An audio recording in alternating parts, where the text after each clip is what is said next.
अख्तर अली वल्द मोहम्मद सदीक लियाकतपुर के रहने वाले हैं। ਅਸੀਂ फौजी कलोनी ਦੇ। मेरी वालदा जी ਉਹਦੀ तबीयत बहुत ज़्यादा ख़राब सी। पेट जो मसला ਸੀਗਾ, आंतड़ियां ਦਾ मसला ਸੀ, पेशाब वगैरह नहीं ਸੀ आਉਂਦਾ। ਅਸੀਂ ਇੱਥੇ ਲਿਆਕਤਪੁਰ काफ़ी डॉक्टर ने दिखाया। 4-5 दिन ਅਸੀਂ ਇੱਥੇ ਲਿਆਕਤਪੁਰ ਡਾਕਟਰਾਂ ਨੂੰ ਦਿਖਾਉਂਦੇ ਰਹੇ। डॉक्टर चेक करते सी, दवाई दे देंगे सी, लेकिन फ़र्क कोई नहीं सी पैंदा। वो भाई साडा एक बहावलपुर रहिंदा टीचर आ, तो उन्होंने फ़ोन किया, वो भी आ गए इत्थे। असीं उन्हां दे नाल भी ला के इत्थे डॉक्टरां नूं चेक कराया, लेकिन डॉक्टर दवाई देंदे रहे, फ़र्क कोई नहीं सी पैंदा उहदे नाल। उहदे बाद असीं भाई दा असीं उन्होंने मशवरा किया भी बहावलपुर लैके चलते हैं विक्टोरिया हस्पताल। असीं उत्थे लैके घर चले गए उत्थे बहावलपुर।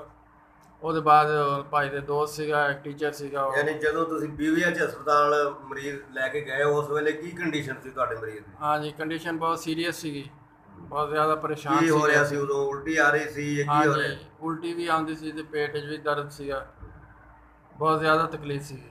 ਪਖਾਨਾ ਪਾਸ ਨਹੀਂ ਸੀ ਹੁੰਦਾ? ਹਾਂਜੀ ਬਿਲਕੁਲ, ਪਖਾਨਾ ਜਿਹੜਾ ਬਿਲਕੁਲ ਆ ਨਹੀਂ ਰਿਹਾ ਸੀ 8-10 ਦਿਨ ਤੋਂ। ਉਹਨਾਂ ਨੇ ਹਰ ਵਾਰ ਇਸਤੇਮਾਲ ਕੀਤਾ? ਹਾਂਜੀ, ਉਹਨਾਂ ਨੇ ਕਾफ़ੀ ਕੋਸ਼ਿਸ਼ ਵੀ ਕੀਤੀ, ਦਵਾਈਆਂ ਵੀ ਦਿੱਤੀਆਂ, ਲੇਕਿਨ ਕੋਈ ਫ਼ਰਕ ਨਹੀਂ ਸੀ ਪੈ ਰਿਹਾ, ਪਖਾਨਾ ਨਹੀਂ ਸੀ ਆ ਰਿਹਾ। ਮਰੀਜ਼ ਦੀ ਹਾਲਤ ਉਸ ਵੇਲੇ ਜ਼ਿਆਦਾ ਸੀਰੀਅਸ? ਹਾਂਜੀ, 8-10 ਦਿਨ ਹੋ ਗਏ ਸੀ, 15 ਦਿਨ ਬਲਕਿ ਹੋ ਗਏ ਸੀ, ਜੇ ਬਹੁਤ ਜ਼ਿਆਦਾ ਸੀਰੀਅਸ ਹੋ ਗਿਆ ਸੀ। ਜਿਵੇਂ ਬੰਦਾ ਮਤਲਬ ਤੁਸੀਂ ਜਿਵੇਂ ਕਿ ਬੰਦਾ ਮਜੂਸ ਹੋ ਜਾਂਦਾ, ਇਹ ਹਾਲਤ ਹੋ ਗਈ? ਹਾਂਜੀ ਬਿਲਕੁਲ, ਅਸੀਂ ਪਰੇਸ਼ਾਨ ਹੋ ਗਏ ਸੀ ਵੀ ਹੁਣ ਕੀ ਬਣੇਗਾ। ਅਸੀਂ ਗਰੀਬ ਬੰਦੇ ਸੀ, ਨਾ ਆਪਰੇਸ਼ਨ ਕਰਾਉਂਦੇ ਸੀ। ਡਾਕਟਰ ਨੇ ਕਿਹਾ ਸੀ ਆਪਰੇਸ਼ਨ ਹੋਏਗਾ। ਆਪਰੇਸ਼ਨ ਤੋਂ ਸਾਨੂੰ ਡਰ ਲੱਗਦਾ ਸੀ, ਵਾਲਦਾ ਵੀ ਪਤਾ ਨਹੀਂ ਕੀ ਹੋਏਗਾ, ਕਿਉਂਕਿ ਬਹੁਤ ਜ਼ਿਆਦਾ ਕਮਜ਼ੋਰ ਹੋ ਗਿਆ ਸੀ। ਆਪਰੇਸ਼ਨ ਵੀ ਉਹਨਾਂ ਨੇ ਪ੍ਰਾਈਵੇਟ ਕਿਹਾ, ਪ੍ਰਾਈਵੇਟ ਹੋਏਗਾ? ਹਾਂਜੀ, ਪ੍ਰਾਈਵੇਟ ਆਪਰੇਸ਼ਨ ਹੋਏਗਾ। ਉਹਦੇ ਬਾਅਦ ਭਾਈ ਦਾ ਇੱਕ ਦੋਸਤ ਸੀਗਾ, ਟੀਚਰ ਸੀਗਾ, ਉਹ ਵੀ ਉਹਨੇ ਡਾਕਟਰ ਮੁਹੰਮਦ ਸਲੀਮ ਹੋਮਿਓਪੈਥਿਕ ਦੇ ਡਾਕਟਰ ਆ ਬਹਾਵਲਪੁਰ, ਉਹਨਾਂ ਨੇ ਦੱਸਿਆ ਵੀ ਉਹਨਾਂ ਕੋਲ ਚੱਲਦੇ ਹਾਂ, ਮਸ਼ਵਰਾ ਕਰਦੇ ਹਾਂ ਚੱਲ ਕੇ। ਉਹਦੇ ਬਾਅਦ ਸ਼ਾਮ ਦੇ ਟਾਈਮ ਅਸੀਂ ਪਰੇਸ਼ਾਨ ਨਹੀਂ ਅੱਜ ਡਾਕਟਰ ਮੁਹੰਮਦ ਸਲੀਮ ਚੌਧਰੀ ਸਾਹਿਬ ਕੋਲ ਲੈ ਗਏ। ਉਹਨਾਂ ਨੇ ਮਰੀਜ਼ ਨੂੰ ਚੈੱਕ ਕੀਤਾ, ਚੈੱਕ ਕਰਨ ਤੋਂ ਬਾਅਦ ਦਵਾਈ ਦਿੱਤੀ। ਦਵਾਈ ਜਿਹੜੀ ਸੀਗੀ ਉਹ ਇੱਕ ਖੁਰਾਕ ਉਹਨਾਂ ਨੇ ਉਸੇ ਟਾਈਮ ਖਵਾ ਦਿੱਤੀ ਅਤੇ 1 ਹਫ਼ਤੇ ਦੀ ਦਵਾਈ ਦੇ ਦਿੱਤੀ। ਉਹ ਜਿਹੜੀ ਪਹਿਲੀ ਖੁਰਾਕ ਖਵਾਈ ਉਹਦੇ ਨਾਲ ਹੀ ਮਰੀਜ਼ ਨੂੰ ਕਾਫੀ ਫ਼ਰਕ ਪੈ ਗਿਆ।